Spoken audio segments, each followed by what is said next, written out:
अदालतें हों या इस्लामाबाद की हाई कोर्ट, सुप्रीम कोर्ट की भी कवरेज करते हैं, लेकिन इस्लामाबाद की मुकामी अदालतें और हाई कोर्ट उसके एक्सपर्ट के तौर पे जाने जाते हैं। ज़ाती तौर पे मैं भी इनसे बहुत सीखता हूँ। 24 साल हो गए इनको जर्नलिज्म करते हुए और डेडिकेटेड रहे हैं इस एक सब्जेक्ट के ऊपर। याद रखिए, जो एक सब्जेक्ट एक जर्नलिस्ट बहुत अरसे से कवर कर रहा होता है वो उसकी इंसाइक्लोपीडिया होता है। तो अवैस यूसुफजई हमारे साथ मौजूद है। अवैस जी, बहुत शुक्रिया आपका। बहुत शुक्रिया एजाज़। अवैस जी, मुझे ये बताएं कि 23 अप्रैल की शाम आमिर फ़ारूक जो है जज इस्लामाबाद हाई कोर्ट के चीफ जस्टिस, उनकी सरबराही में एक इजलास था।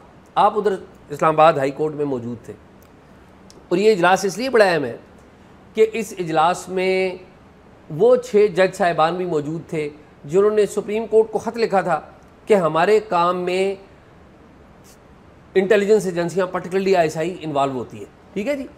तो अब ये बंद कमरा इजलास था। मुझे ज़ाती तौर पे पता है कि आप बहुत सारे जजेस भी आपको जानते हैं और भी बहुत ऑफिशियल्स जो हैं आपको जानते हैं।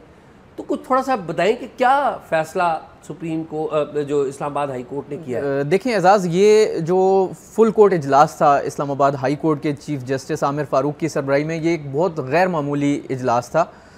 इसमें आपको मैं ये बताऊं कि जो रजिस्ट्रार हाई कोर्ट हैं उनको भी बैठने की इजाज़त नहीं मिली। वो उधर आए कि शायद उन्हें अगर बुलाया जाए तो वो मीटिंग में शामिल हो जाएं, लेकिन उनको इजाज़त नहीं मिली। ये सिर्फ चीफ जस्टिस और दीगर 7 जजेस जो हैं वो इसमें थे और इनमें से 6 वो जजेस हैं जस्टिस मोहसिन अख्तर कियानी समेत जिन्होंने लेटर लिखा था सुप्रीम जुडिशल काउंसिल को और ये बताया था कि जो इंटेलिजेंस इदारों के ऑपरेटिव्स हैं वो अदालती अमूर में मुदाखलत कर रहे हैं और प्रेशराइज कर रहे हैं।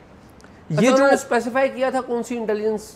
जी बिल्कुल, ISI का उन्होंने नाम लिया था। अच्छा। और उन्होंने जो मुख्तलिफ जजेस से राब्ता हुआ, कोई ऑफिशियल का नाम भी लिया है उन्होंने या जस्ट उन्होंने ये कहा कि उनके जो ऑपरेटिव्स हैं वो मुख्तलिफ ज़राए से राब्ता करके, कोई रिश्तेदारों के ज़रिए, कोई किसी और जो है तरीके से राब्ता करके और इन्फ्लुएंस करना चाह रहे हैं, मुख्तलिफ केसेस पर दबाव डालना चाह रहे हैं और मर्ज़ी के फ़ैसले लेना चाह रहे हैं। और ये मैं आपको बताऊँ वही तकरीबन बयान था जो कुछ साल पहले जस्टिस शौकत अजीज़ सिद्दीकी ने रावलपिंडी बार से ख़िताब में किया था। लेकिन फ़र्क ये है कि उस वक्त जो इदारा है वो उनके साथ खड़ा नहीं हुआ था और उनके उस वक्त अदलिया खड़ी नहीं हुई थी, अदलिया उनके साथ खड़ी नहीं हुई थी। और उन्हीं के अपने जो चीफ जस्टिस थे उन्होंने इस इल्ज़ाम की एक हद तक नफ़ी कर दी थी और उन्होंने ये बयान दे दिया था सुप्रीम जुडिशल काउंसिल में उस वक्त कि मर्ज़ी के बेंच बनाने के लिए मुझसे तो किसी ने रब्ता नहीं किया।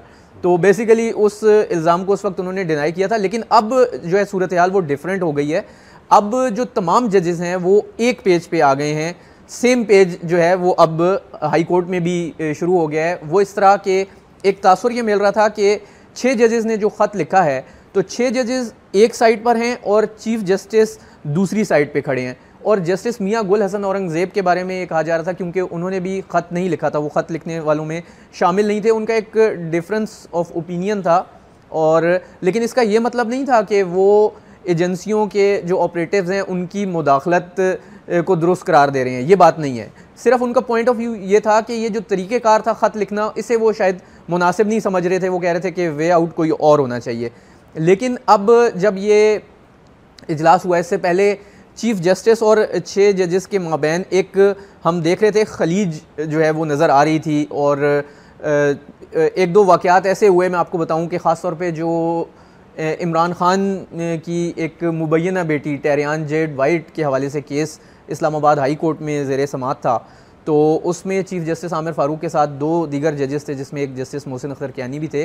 तो जो 2 जजेस थे वो इस बात पर उनका इत्तेफाक हो गया था कि ये केस नहीं बनता, लेकिन जो चीफ जस्टिस है उनकी राय मुख्तलिफ थी। तो वो जो बेंच है किसी नतीजे पे नहीं पहुंच सका था। फ़ैसले ज़ाहिर सी बात है उन्होंने फ़ैसला करना होता है, तो उस फ़ैसला होने से कबल ही वो बेंच डिज़ोल्व हो गया और नया बेंच बन गया। लेकिन जो 2 जजेस की राय थी वो बहरहाल अपनी जगह मौजूद थी और एक कन्फ्लिक्ट आ गया था कि जब 2 जजेस एक बात पर मुत्तफ़िक हैं तो चीफ जस्टिस उसको कैसे रूल आउट कर सकते हैं। तो ये तकरीबन साल 1.5 साल से एक रिफ्ट का जो एक सिलसिला था वो नज़र आ रहा था हमें बेंचों की तश्कील में।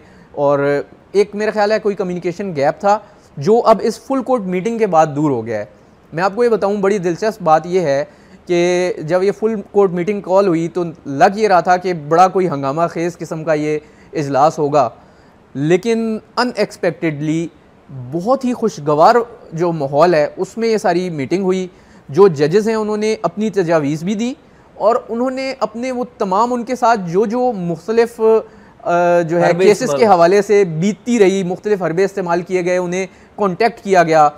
आप ही की टॉक शो की स्टोरी थी, एक जज के घर से कैमरे भी निकल आए थे, वो जज भी इस मीटिंग में मौजूद थे। तो तमाम जजेस ने अपने जो एक्सपीरियंसेस हैं वो शेयर किए और चीफ जस्टिस को इस हवाले से आगाह किया और उन्होंने कहा कि अब ऐसा नहीं होगा कि अगर इस तरह की सूरत हाल होती है तो कोई जज अपने आप को ख़ुद को बंद गली में महसूस करे और उसे ये ना समझ आए कि उसने रिएक्ट कैसे करना है, क्योंकि उन्होंने ये चीज़ कल तय कर दी है कि जो इंस्टीट्यूशनल रिस्पॉन्स है वो दिया जाएगा, यानी इदारा जाती रिस्पॉन्स दिया जाएगा किसी भी मुदाखलत की सूरत में। ये बड़ा कह रहे हैं कि जो जज साहिबान हैं वो एक पेज पे आ गए नंबर 1 और उन्होंने डिसाइड किया है कि अगर अदलिया के मामलात में मुदाखलत करने की कोशिश की गई तो हम इसका अदारा जाती रिस्पांस देंगे, यानी कि मिलकर रिस्पांस देंगे, मिलकर रिस्पांस देंगे। उस जो मुतलका जज है उसको अकेला नहीं छोड़ेंगे।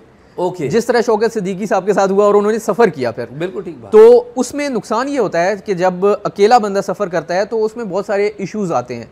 आप वो चीज़ें जब तक अपने फेलो जजेस से, चीफ जस्टिस से डिस्कस ना करें तो वो फिर मसाइल बढ़ते जाते हैं। और मेरा ख्याल है ये जो खतूत लिखे गए इससे भी एक कम्युनिकेशन गैप पैदा हो गया था अपने चीफ जस्टिस के हवाले से। जब कल ये सारे जजेस मिल के बैठे हैं तो सबको ये भी हैरत थी, वो भी ये सोच रहे थे कि शायद चीफ जस्टिस की जानिब से कोई मज़ामत ना हो या वो हमारी तजावीज़ को रद्द ना कर दें, लेकिन इस तरह की कोई बात नहीं हुई। जो मुदाखलत के हवाले से जो नुक्ता था उस पर सबका ये कंसेंसस है कि ना सिर्फ ये कि इस तरह की सूरत हाल में इदारा जाती रिस्पॉन्स देंगे, बल्कि उन्होंने कहा है कि इसको रोकने के लिए भी कोई मैकेनिज्म जो है वो बनाया जाए। अच्छा, रोकने के लिए भी तरीका कार बनाएंगे? जी बिल्कुल, ये नहीं है सिर्फ कि ये जो ये एक माजी का किस्सा हो गया और आइंदा नहीं होता तो बस ठीक है, वेल एंड गुड। इसके लिए बाकायदा मैकेनिज्म बनाने का जो है। अच्छा, मैं वैसे एक बात आपसे जानना चाहूँगा। आपको पता है आप कवर कर रहे होते हैं, सच्ची बात है, मैं आता हूँ, जितना आप जानते हैं मैं नहीं जानता, लेकिन मैंने भी देखा है कि लोअर अदालतें हों, हाई कोर्ट हो या सुप्रीम कोर्ट हो, हमारी प्रीमियर इंटेलिजेंस एजेंसी है ISI, फिर हमारी सिविलियन इंटेलिजेंस एजेंसी है, वो सिविलियन एतबार से बड़ी अहम है, वाइब्रेंट IB, फिर हमारी स्पेशल ब्रांच है। ये 3 एजेंसियों के लोग तो वहाँ पर फिर रहे होते हैं। लोअर अदालतों में भी होते हैं, हाई कोर्ट में भी होते हैं, सुप्रीम कोर्ट में भी होते हैं। अच्छा, मुझे आज तक समझ में नहीं आई कि ये, चलो स्पेशल ब्रांच की तो समझ में आती है ना, ज़िली इंतज़ामिया से लिंक्ड है क्योंकि वो इस्लामाबाद पुलिस की होती है या पुलिस को रिप्रेजेंट करती है, उसने बताना होता है। मुझे आज तक समझ में नहीं आई कि IB और ISI के लोग वहाँ पर क्यों आते हैं। तो ये बातें कंसिडर की है बज़ाहिर तो देखें, बज़ाहिर तो यही होता है कि वो जो कोर्ट की प्रोसीडिंग है वो रिपोर्ट कर रहे होते हैं उसको, लेकिन हर तरह की जो प्रोसीडिंग होती है, हर तरह की प्रोसीडिंग जो होती है, लेकिन उसमें जो मेन इशू आ रहा है वो ये आ रहा है कि जब उनको एक्सेस होती है कोर्ट तक तो उसके बाद वो चैम्बर तक भी आहिस्ता आहिस्ता अपनी रसाई जो है वो बढ़ा लेते हैं, फिर मुख्तलिफ ऑफिसेज़ में जाना शुरू कर देते हैं। आपको मैं बताऊं कि ख्वाजा हारिस जो पहले तो नवाज शरीफ के वकील थे, बाद में इमरान खान के वकील हुए, उन्होंने कोर्ट को आके बताया कि उनके एसोसिएट को कोर्ट के बाहर से कुछ लोगों ने उठा लिया और उन्होंने इल्ज़ाम ये लगाया कि कोई इंटेलिजेंस इदारे के लोग थे और उनको वो प्रेशराइज़ कर रहे थे केस के हवाले से ही।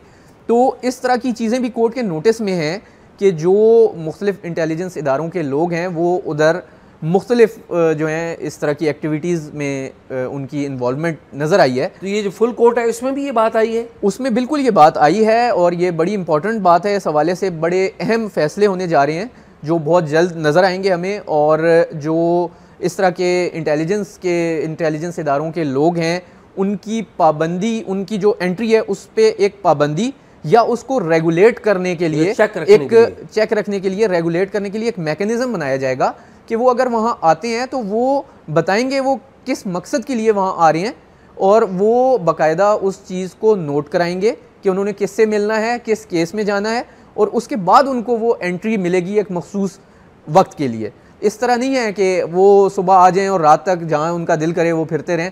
ये वाली जो एक कह लें कि सहूलत थी वो ख़त्म होने जा रही है। अच्छा, दैट इज़ वेरी इंटरेस्टिंग जी। ये बहुत, ये मेरा ख्याल है पहली दफ़ा हो रहा है पाकिस्तान की हिस्ट्री में। बदल जाएगी जी अवैस जी। मैं, अच्छा वैसे अवैस, मैं ऑन ए लाइटर नोट, मैं यहाँ पे हम बड़ी सवाल उठाते रहे। मैं, आपको पता है, मैं डॉन न्यूज़ में था तो प्रोग्राम करता था द स्पाई मास्टर।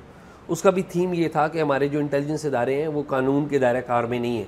पहली दफ़ा 2010 में मैंने प्रोग्राम किया था, और जब मैं वो प्रोग्राम शुरू कर रहा था ना, मेरे घर पे, आपको याद है, फायरिंग हो गई। मेरा पहले घर पे आए, गाड़ी तोड़ के चले गए, जस्ट कि मैं वो प्रोग्राम क्यों कर रहा हूँ। उसके कुछ क्लिप्स अभी भी यूट्यूब पे मौजूद है, डॉन के लिए मैं करता था। और उसमें थीम मैं ये दे रहा था कि ये इंटेलिजेंस के इदारे जो है कानून के मुताबिक नहीं है। ये 2010 की बात कर रहा हूँ मैं। लेकिन आप ये देखें एजाज कि ये बढ़ता गया ना, फिर ये वो बढ़ता गया और वो अब बड़ा हुआ। यानी कि जज, ये मैं और आप तो नहीं कह रहे, ये जज साहिबान कहते हैं। जी जी। अब अलमिया क्या है कि नून लीग, जब अरशद मलिक का जिक्र होता है तो वो नून लीग कहती है जी अदलिया में मुदाखलत हुई, साकब नसार का वाला, और उसके फुटप्रिंट मिलते हैं हमें। बिल्कुल। अच्छा, अब जब ये होती है बात कि अब जज साहिबान कहते हैं, तो हमारे वो सारे कहते हैं नहीं जी ये तो जज ठीक नहीं है। फरिश्ता तो कोई भी नहीं है।